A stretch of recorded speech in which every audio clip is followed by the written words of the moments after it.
Good morning students. మనము second యూనిట్లో bisection మెథడ్ని బేస్ చేసుకుని algebraic equations or non algebraic type of equations యొక్క అప్రాక్సిమేట్ రూట్ని ఎలా ఫైండ్ అవుట్ చేయాలనేది లాస్ట్ 2 వీడియోస్లో డిస్కస్ చేసామమ్మా. Today also we are discussing the same method on a different non algebraic equation. So ఈ ప్రాబ్లం చేస్తే మీకు ఈ మెథడ్ మీద ఒక ఐడియా వచ్చేస్తామా. సో ఈ మెథడ్ ఈరోజు కంప్లీట్ చేసి next video onwards we are discussing the another method on this unit. So మనకి బైసెక్షన్ మెథడ్ అన్నా బోల్జానో బైసెక్షన్ మెథడ్ అన్నా ఒకటేనమ్మా. సో ఇక్కడ ఏమంటున్నారంటే by using Bolzano bisection method find the approximate root of sin x equal to 1/x. So algebraic ఫంక్షన్స్తో function అయిన 1/xతో పాటు ట్రిగనామెట్రిక్ ఫంక్షన్ sin x ఉంది కాబట్టి it is simply a non algebraic or transcendental equations. So ఆ equation యొక్క that lie between approximate root find out చేయాలమ్మా. That lie between అంటే మనం ఫైండ్ అవుట్ చేయవలసిన అప్రాక్సిమేట్ రూట్ అనేది ఎక్కడుందంట 1 and 1.5 మధ్యన ఫైండ్ అవుట్ చేయమంటున్నారు. అలాగే మెజర్స్ ఇన్ రేడియన్స్. మనకి ట్రిగనామెట్రిక్ ఫంక్షన్ యొక్క వాల్యూస్ అనేవి either in degrees or in radians or in grades ఎలా అయినా మనం చెప్పచ్చమ్మా. సో ఎస్పెషల్లీ ఈ ఫంక్షన్ యొక్క అప్రాక్సిమేట్ రూట్ 1కి 1.5కి మధ్యలో రూట్ని రేడియన్స్ మెజర్స్లో ఫైండ్ అవుట్ చేయమంటున్నారు. క్యారీ అవుట్ ఇదే ప్రాబ్లంలో క్లారిటీ ఇచ్చాడు. Carry out computations up to 7 stage.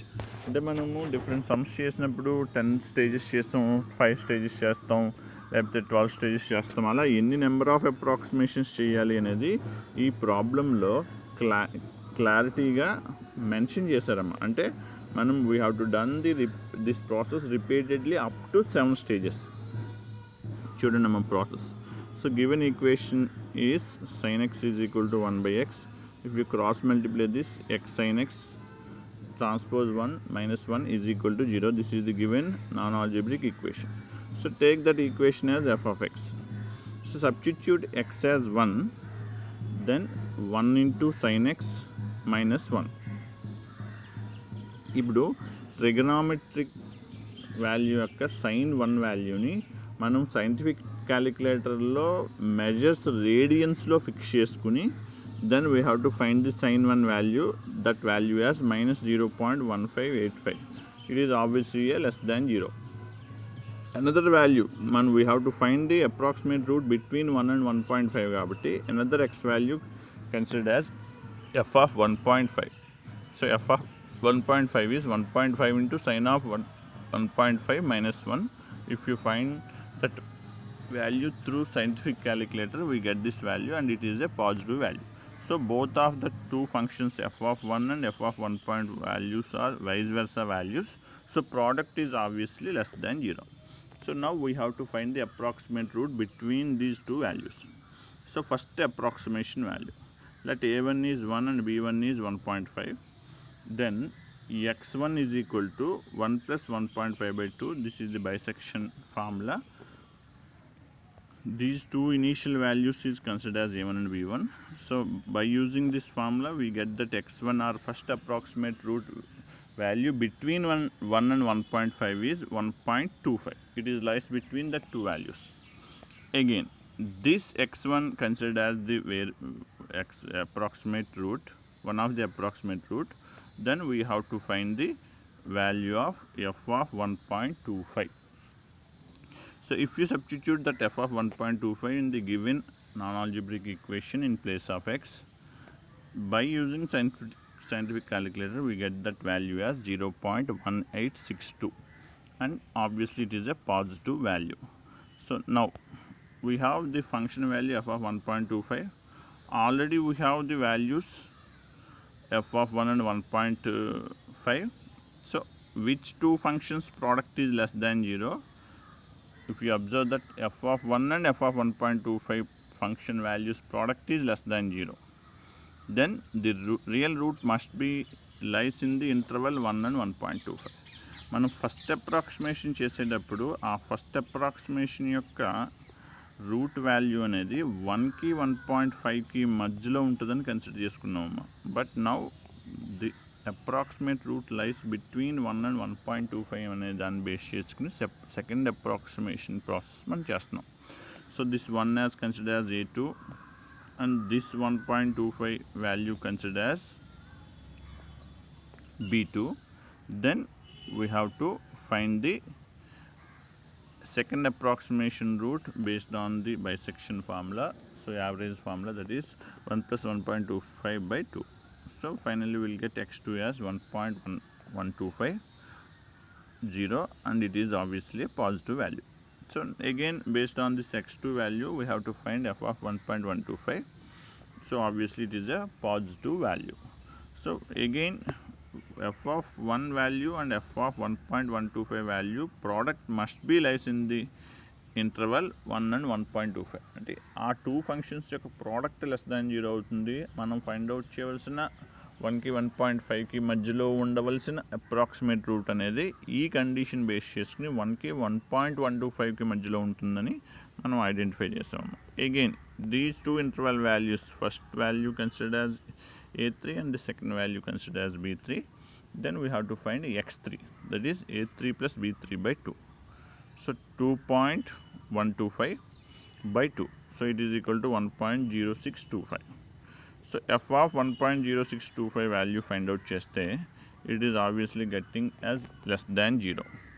Since f of 1.0625 and f of 1.125 is less than 0, then the real root must be in the interval f of 1.0625 and 1.125. So ఇప్పుడు ఇక్కడ exist అయిన value less than 0 కాబట్టి f of 1.0625 product of these two functions value less than 0 అవుతుంది కాబట్టి ఈ interval మధ్యలో మనం find out చేయవలసిన అప్రాక్సిమేట్ ఉంది అనేది మనం ఫిక్స్ చేసుకున్నాం. సో అలా ఫిక్స్ అయిన తర్వాత ఈ ఇంటర్వెల్లో this value is A4 and another value this value is B4. Again we are using the bisection formula. అంటే ఇక్కడ మీకు ఈ మెథడ్లో ఒక్కటే మీరు అబ్జర్వ్ చేయండి అమ్మా, ఒక్క అప్రాక్సిమేషన్ని మీరు చేయడం అనేది నేర్చుకుంటే that process is repeatedly done so many times up to our requirement of real root of approximate root of that equation. So ఇదే ప్రాసెస్ మనం చేస్తాం, బట్ క్యారీ ఫార్వర్డ్ చేసుకునే ప్రాసెస్ ఏంటి, ఏ వాల్యూస్ని ఎలా క్యారీ ఫార్వర్డ్ చేసుకోవాలి, ఏ వాల్యూస్ని కన్సిడర్ చేసుకోవాలి, ఏ ఇంటర్వల్ని కన్సిడర్ చేసుకోవాలి అనేవి క్రూషియల్ పాయింట్స్. అవి జాగ్రత్తగా ఫాలో అయితే సరిపోద్దమ్మా. So f of 1.0938 and f of 1.125 less than 0 అవుతుంది కాబట్టి ఈ వాల్యూస్ని A5 అండ్ B5 అని తీసుకున్నాం. So x5 is find out by some of the two values by 2. then x5 is 1.1094.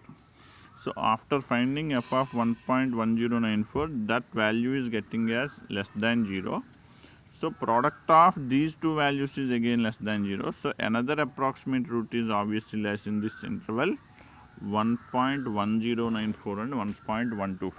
obviously that interval values is considered as A6 and B6. again we have to find xc. ఇప్పుడు ఇదే ప్రాసెస్ని number of times repeat చేస్తే మీకు కూడా కొంత bore కొడుతుందమ్మా. అదే process మనం చేస్తున్నాం, బట్ ఇక్కడ ఫాలో అవ్వాల్సిన కండిషన్ ఇది క్రూషియల్ కండిషన్ అమ్మా. ఏ టూ కాన్సిక్యూటివ్ ఫంక్షన్స్ యొక్క ప్రోడక్ట్ వాల్యూ లెస్ దాన్ 0 అవుతుందో దాన్ని బేస్ చేసుకునే మనం ఇక్కడ ఫంక్షన్ వాల్యూస్ తీసుకోవాలి. కానీ ఏదో వరుసగా టూ వాల్యూస్ యొక్క ప్రోడక్ట్ లెస్ దాన్ 0 అని రాసేసి ఆ టూ వాల్యూస్ని A1 B1 A2 B2 A3 B3 అలా కన్సిడర్ చేసుకుంటే మాత్రం ప్రాబ్లమ్ మిస్టేక్ అవుతుందమ్మా. So again, if we are considering the product of these two functions is less than 0, then real root of that given non-algebraic function lies between these two values 1.1094 and 1.172. So if you find that approximate root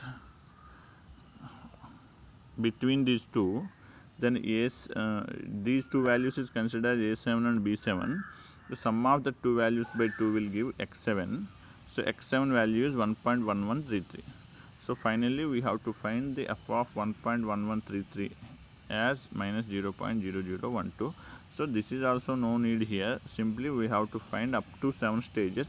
in the 7th stage x7 value is 1.1133.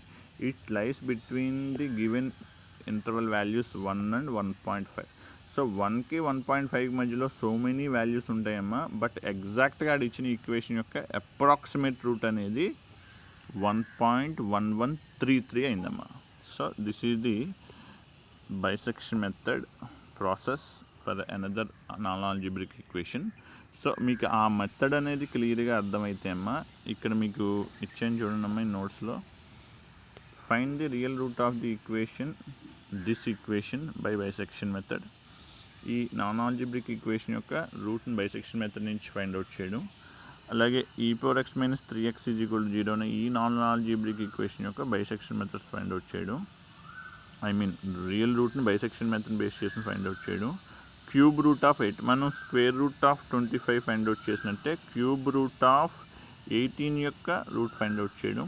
అలాగే 3x - √1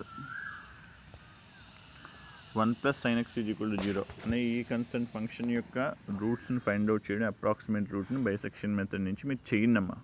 homeworks చేసి మీరు ఎవరైతే చేస్తారో వాళ్ళు నాకు forward చేయండి, లేకపోతే ఈ గ్రూప్లోనే ఫార్వర్డ్ చేయండి అమ్మా.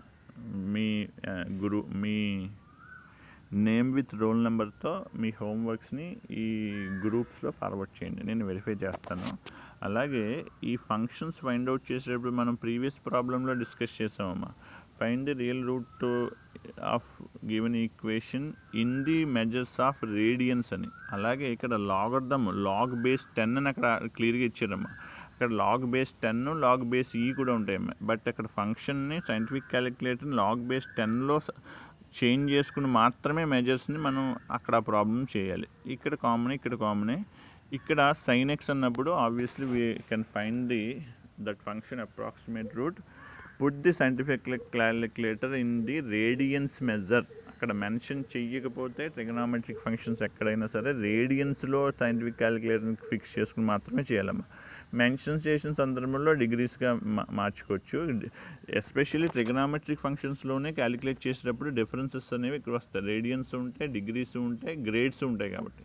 అలాగే లాగథమ్స్లో కూడా కన్ఫ్యూజన్ వస్తుందమ్మా. బేస్ ఈ అయినప్పుడు వాల్యూస్ ఒకలా ఉంటాయి, బేస్ 10 అయినప్పుడు వాల్యూస్ ఒకలా ఉంటాయి. కాబట్టి మనం చేసే ప్రాబ్లంలో ఉండే ఫంక్షన్ అనేది ఏ మెజర్స్లో ఉంది, ఏ మెజర్స్లో మనం ఫైండ్ అవుట్ చేయవలసిన అప్రాక్సిమేట్ రూట్ని మెజర్ చేయాలనేది మైండ్లో పెట్టుకుని మాత్రమే ఈ ప్రాబ్లమ్స్ ఈ మెథడ్ని చేయాలి.